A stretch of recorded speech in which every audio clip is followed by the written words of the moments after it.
An NBC News investigation of the company that refinanced Trump Tower turns up a whole lot of weird. Before I continue, if you are new to my channel, I encourage you to click the subscription button and turn on the notification bell so that you will always be the first to get the latest information.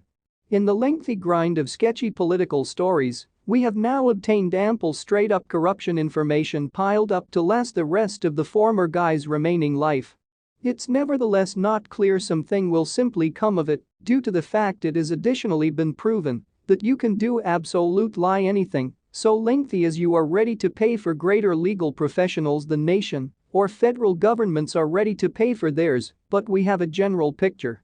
The citrus-tinted bloward has for many years been section of an American subclass that dabbles in the whole thing from cash laundering to tax dishonest to boosting worldwide oligarchies to intercourse trafficking to immigration fraud to take your pick, all of it backed via banks whose backside traces rely on looking the different way and an American political category that will write new legal guidelines for legalizing especially a whole lot something you ask them to an alternate for a handshake and a four-figure check. Then there is the tales that are simply odd. Maybe there is something crooked afoot, possibly there is not, however there is an inherent weirdness to them that cannot effortlessly be explained away. So, for example, we have bought this weird, bizarre NBC News story about the agency that refinanced a former guy's flagship Trump Tower. Trump Tower's $100 million personal loan was the problem of some heated hypothesis after Trump launched a coup in opposition to the U.S. authorities that left human beings lifeless in the U.S. Capitol building,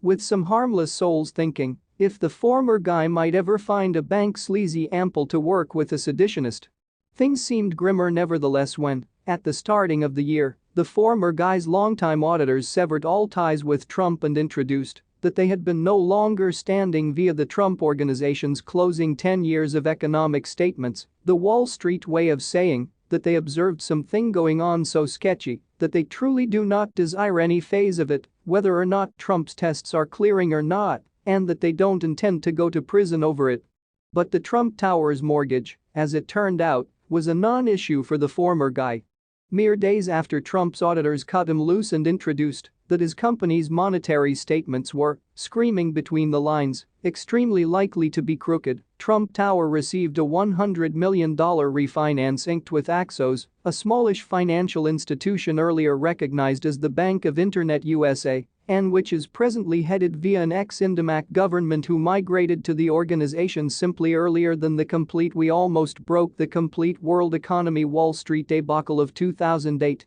Okay, fine, it is a little bizarre that the personal loan for Trump Tower was taken on via a bank with an internet presence, however no real branches, one headed via an government that managed to land on his feet notwithstanding his prior group not simply collapsing, however cratering so spectacularly that its failures will be a permanent mention in new U.S. records textbooks. But what we can glean from this, probably, is that none of the banks the former guy had previous relations with desired to deal with him regardless of the pile of cash involved, whilst the new business enterprise figured he'd nonetheless be well worth that greater risk. But the NBC News investigation additionally published some different bizarre matters at play here. Things that all appear a bit sketchy to us laypeople, however, which may additionally plausibly be simply the way everything in Wall Street tends to roll these days, at least, this is how the employer is attempting to sell it. Weird matters ranging, for example, from the two ex-employees suing the enterprise after they had been fired for flagging sketchy conduct ranging from allegedly hiding issues with shaky